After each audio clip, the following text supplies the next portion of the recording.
friends, it is time to open up this reading vlog. So this is a themed reading vlog. I don't do these too terribly often, but I've got an itch to do one, so we're gonna start one.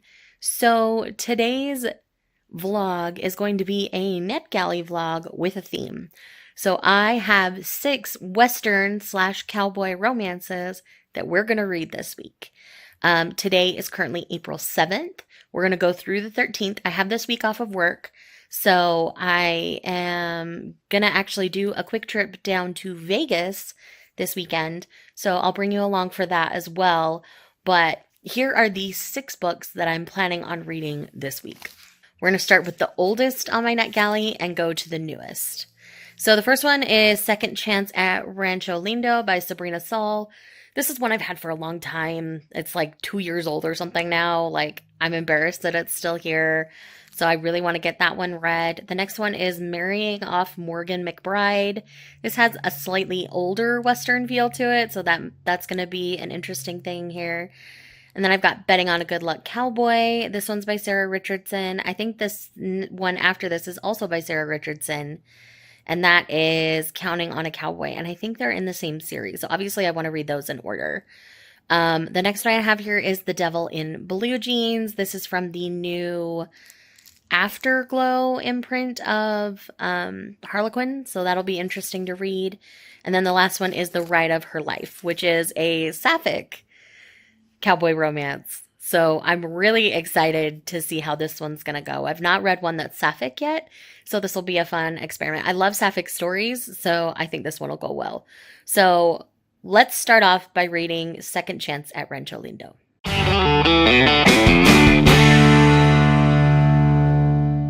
Alrighty, it is the next day, and I have actually finished Second Chance on Rancho Lindo.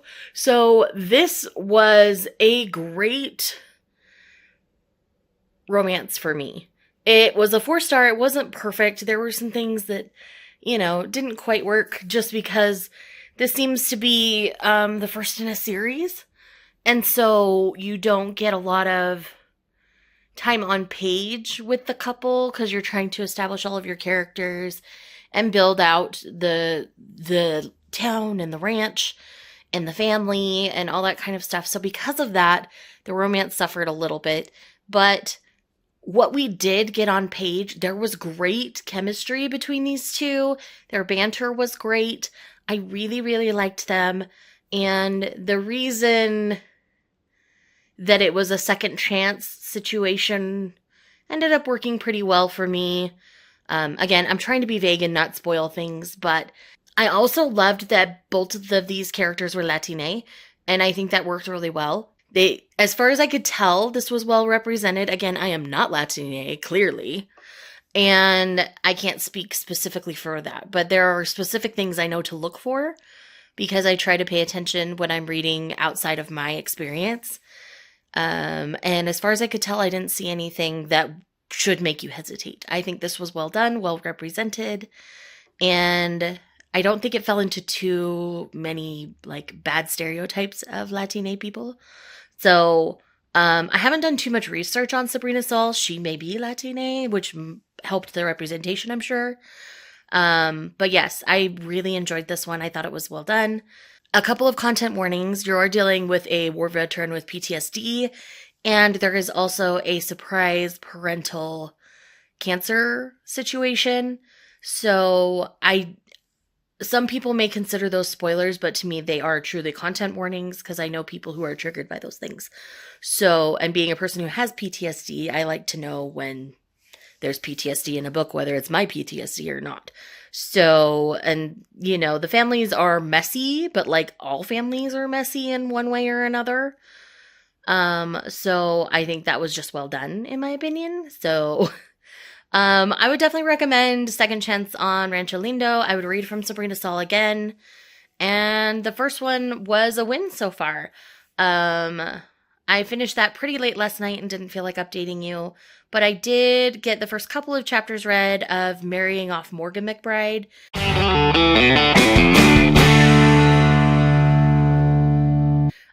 Apparently this is the second book in the series.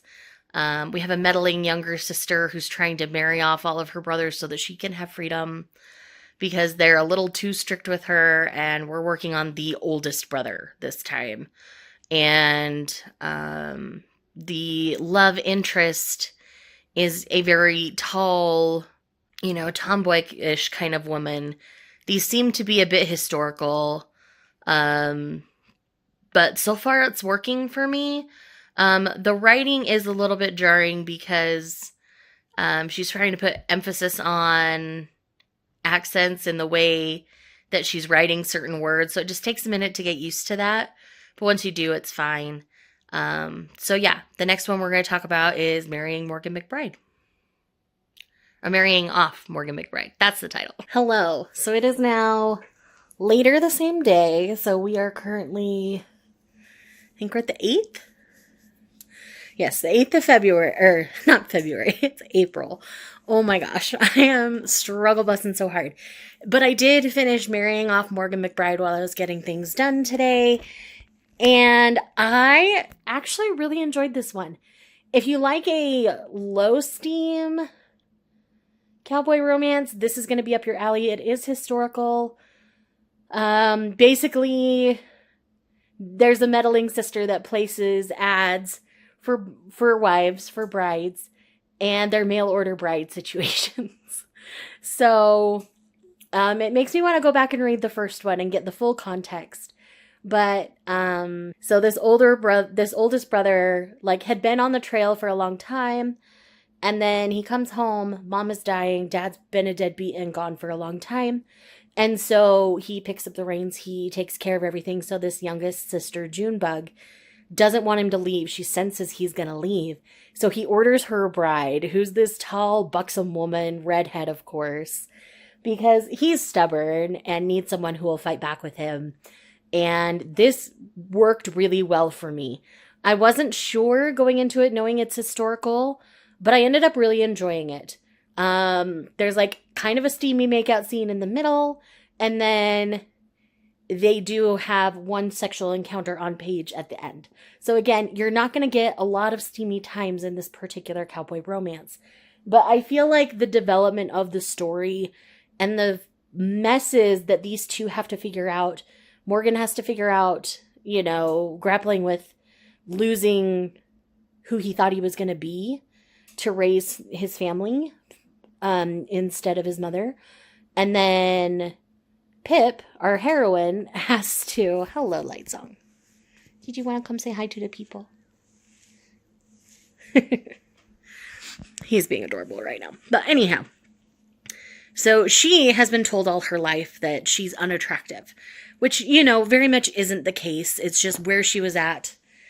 She was a buxom lady, and so she would have men lusting after her, and that frightened her mom. So her mom made her feel 2 inches tall in a weird kind of Christian-y way of protecting her, because, they're all about sinning. But the grandma, who did not grow up in that area, was all about having her let loose once she got out of town and went to go marry Morgan. She's like, you're going to catch this man and it's going to work.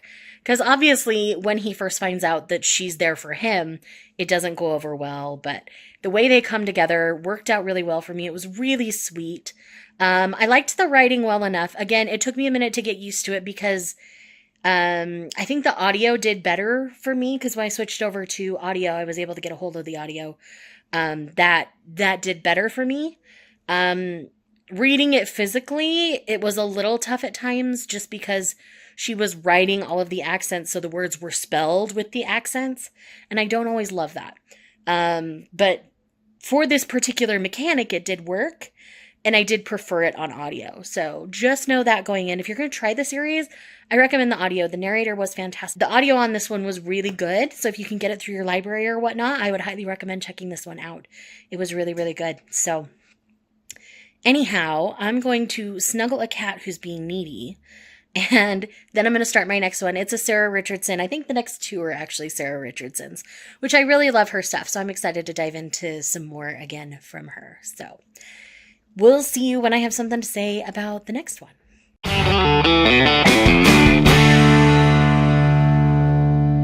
Okay, friends. So I I am DNFing Betting on a Good Luck Cowboy. So this is a case of it's me, not the book. I've read a lot of Sarah Richardson before, and this set of tropes and the way it's being depicted is just not working for me.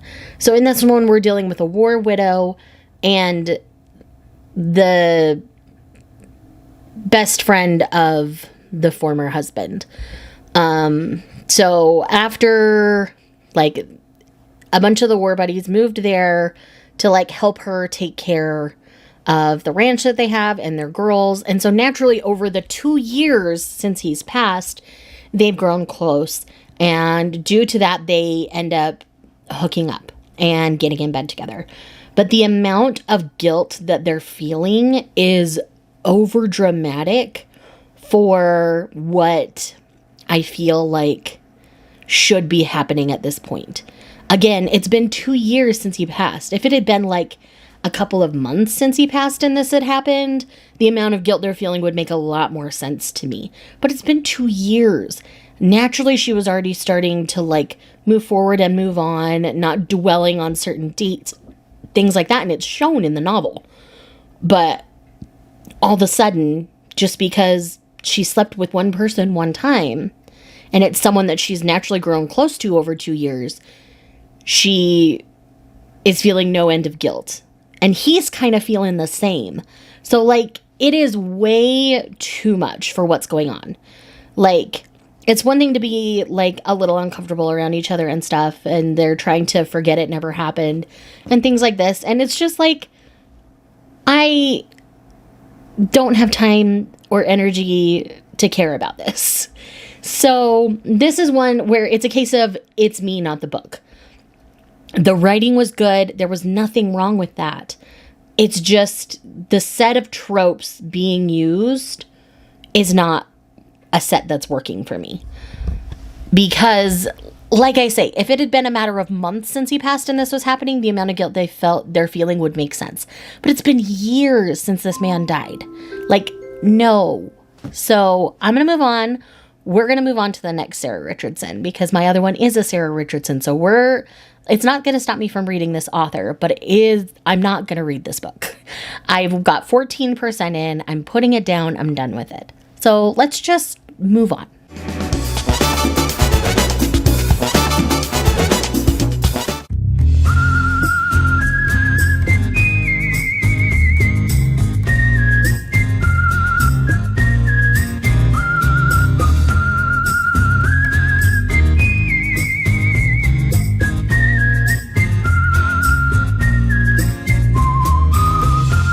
Hello. So if you couldn't tell from the B-roll that you've already seen, we are on our way on a trip. We are headed to Las Vegas.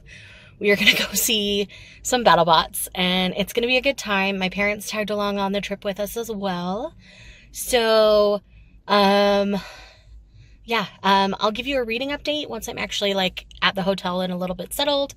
But yes, having a good time, excited for a little trip while I've had this week off.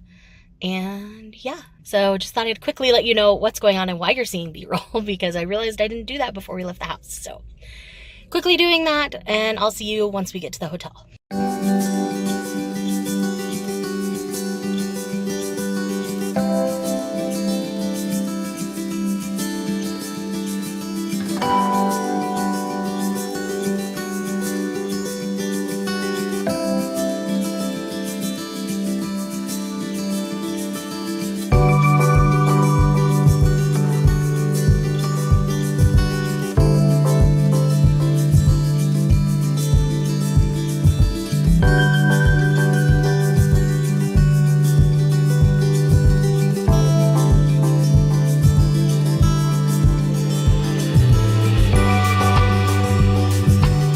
Hello. So we have officially made it here to the Paris Hotel in Las Vegas.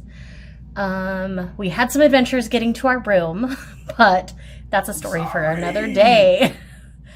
We are here to talk about reading updates. So I'm currently reading, I think it's just called Counting on a Cowboy.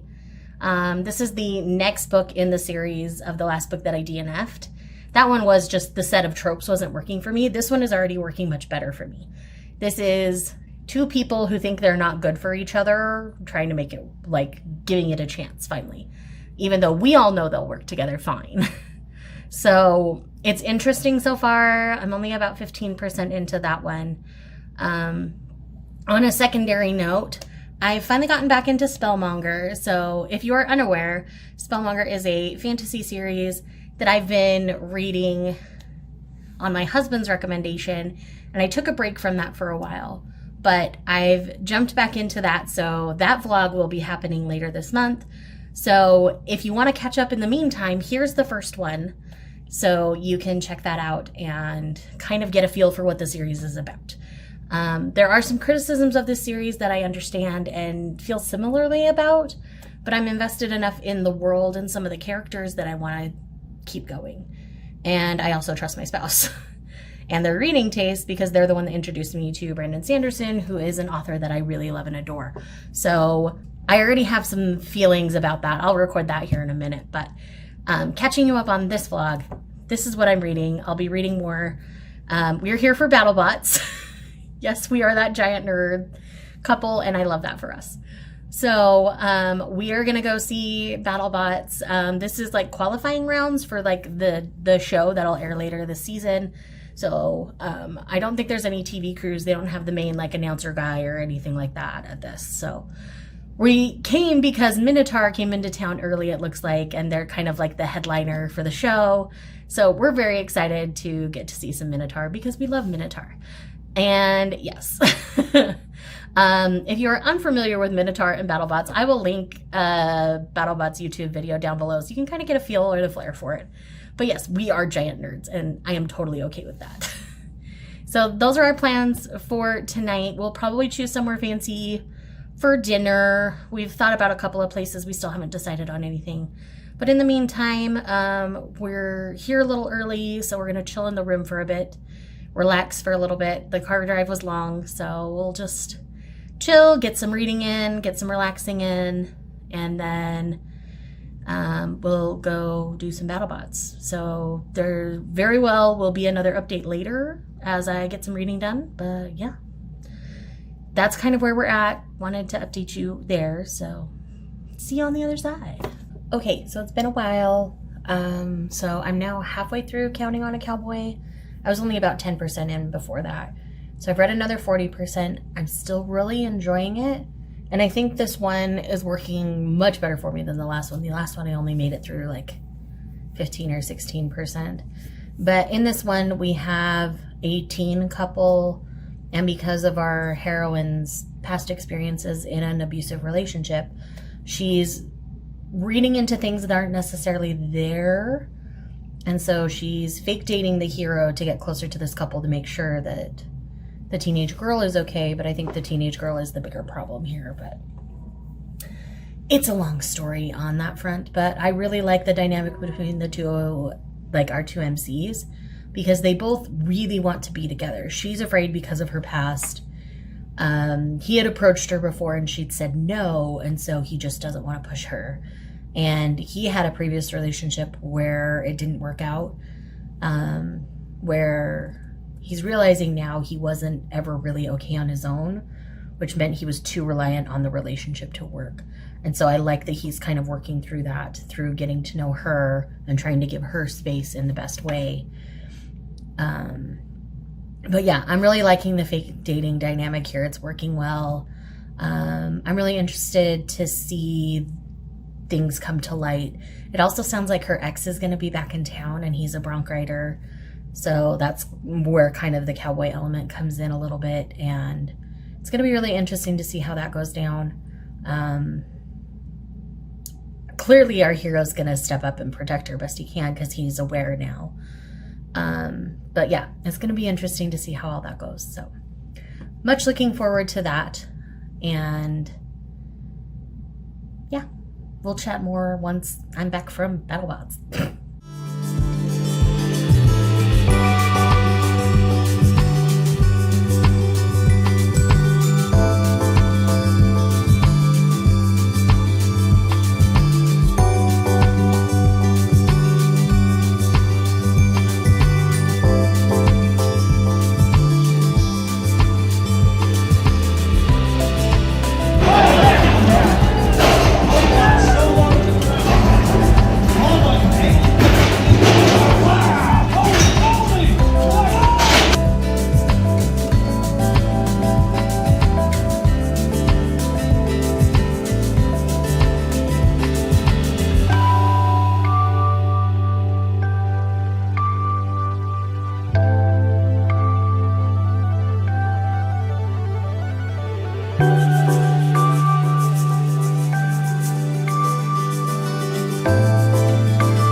So we are back from Battlebots, and it was fun. It was more of a Vegas show than we were expecting, but we still had a good time. The primo fight, which is the one where the actual normal team and drivers of the bots competed, was Minotaur and Claw Viper, which was a really fun time. I did put a couple of clips of the fights in, so hopefully you enjoyed those. But yeah, if you want a taste of what BattleBots is about, then I think this is a great show to see if you're ever in Vegas. Otherwise, I just recommend watching the show because I think you'll have a better time. Let's see. We then ate at Cafe Americano at the Paris Hotel. It was really good. Spouse got chicken parmesan. I just got a linguine alfredo. We went Italian at Cafe Americano. But both were really good. I stole a couple. Stole my cheese! I stole a lot of the cheese off his chicken parm because there was so much. I stole a bite of the chicken too. It was actually really good. Stole my cheese! So if you're ever at Cafe Americano at Paris, Las Vegas, then definitely get the chicken parm. Because if I could choose between the two, I would choose the chicken parm for myself. Obviously, you can see the Eiffel Tower lit up behind me. It makes my heart a little bit happy. We have a really great view from our room. We're really lucky. We chose to face the Bellagio. I don't know if you can hear it, but the fountain is actually going right now. But it's been a fun trip. We're going to eat at the Creperie tomorrow morning. And then we're going to head home. It's just a quick trip down for the show and then back. We've just kind of walked everywhere. Originally we thought we might go do like the aquarium or something in the morning, but I'm good. I think I'm ready to go home. This has been fun. We came to do what we wanted to. It's been great. The car ride was fun and the show was fun. We've gotten to nerd out with my parents, which was a lot of fun. And yeah, so there's a good chance I will finish this book tonight before I fall asleep because it'll take me a while to wind down and to relax into a bed that is not my own. So there's a good chance I'll finish because it's reading really fast. So anyhow. Good morning. So it is now the next day. We have now slept some.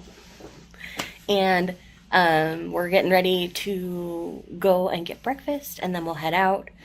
But I wanted to update you real quick because I did finish Counting on a Cowboy last night. And I ended up really enjoying this one. I think the route it takes in the second half of the book was really good because she realized she was reacting to a situation that wasn't correct, and it helped her realize how much her trauma was affecting her reaction. And through this, we do see her ex-husband come back into town, and it triggers her. And I think the way all of that went down was very realistic, honestly. And some of the things she was asking, like, why does this still bother me? It's been so long, it shouldn't. And she does finally confront the ex-husband about his behavior and in a way that was done really, really well and didn't involve the hero. It was all her. So I really appreciated that it was just her thing because it easily could have become something where the hero steps up for her, but that's not what she needed. And I love that Sarah Richardson gave her that. I ended up really loving Lyric and Thrash. Thrash, I think is his name? No. Thatch. That's what it was. He's a farmer kid. It's Thatch. That's right. Okay. My brain is a little tired this morning, as you can tell. But yes, book was good. Solid 4. That's usually what I give Sarah Richardson's, or a solid 4. The last one was just an anomaly in her stuff because those tropes just weren't working for me. So do know Sarah Richardson is good to pick up. Check the tropes, obviously, and check the triggers. This one, obviously, dealing with domestic abuse, and it's talked about pretty candidly on page. So do know that going into this one. And then the next one I have for the list, there's going to be 2 more in this vlog. So the next one is Devil in Blue Jeans. So I'll see you when I'm ready to talk about Devil in Blue Jeans.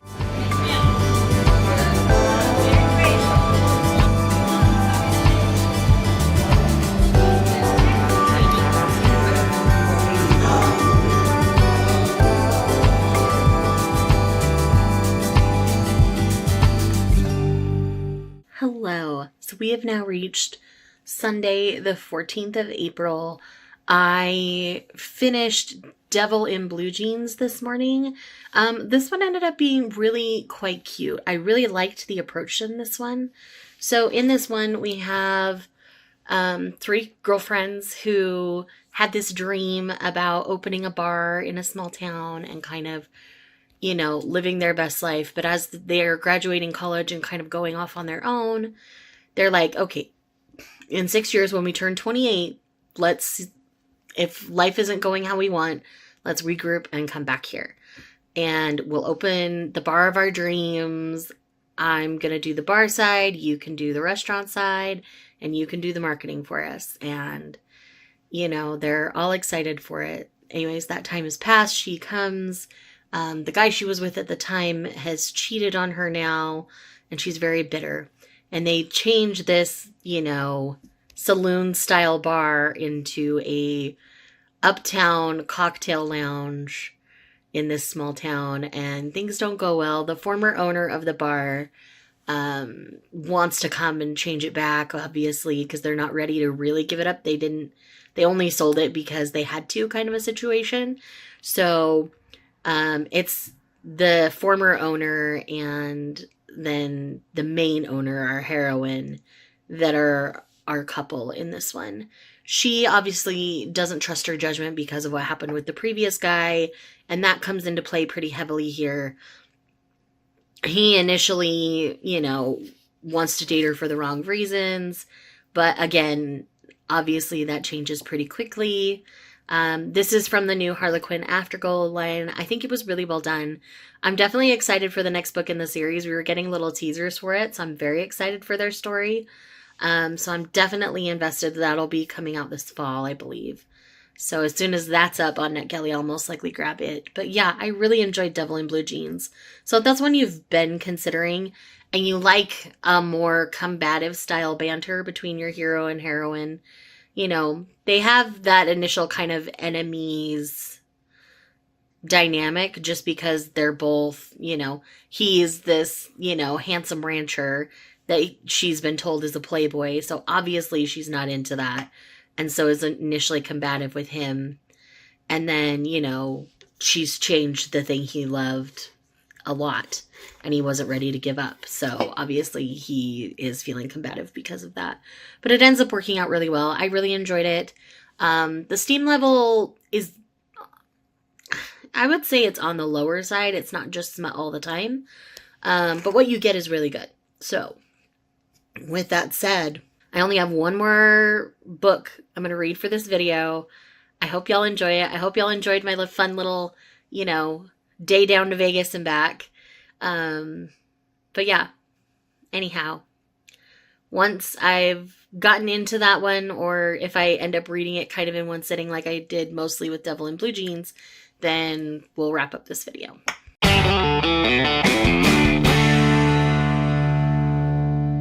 Okay, so I am here to finish out this vlog. So this is the final clip for my Cowboy reading vlog. It's actually the 17th.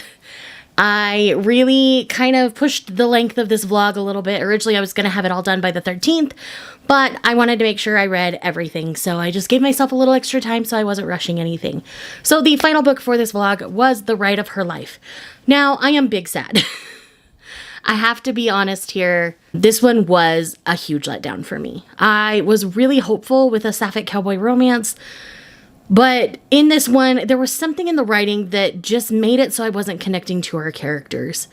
There were parts where their chemistry and stuff made sense, and there were other parts where it's like they were different people. So for this one, it was a writing issue for me. The writing didn't connect with me at all, and I felt like it was contradicting what she was trying to do. Sorry, I'm trying to bring my curl back a little bit, y'all, so it's an experiment. But anyway, I am very, very sad. I wanted to love this, and it started off pretty well for me, but it didn't end pretty well for me. So this one was a 3-star, womp womp. So It's not bad. It's not the worst thing I've ever read by any means, but I wanted to love it a lot more than I did. So if you like the concept, go ahead and give it a try. I would recommend checking it out from a library first, maybe. And then if you really love it, go ahead and purchase it.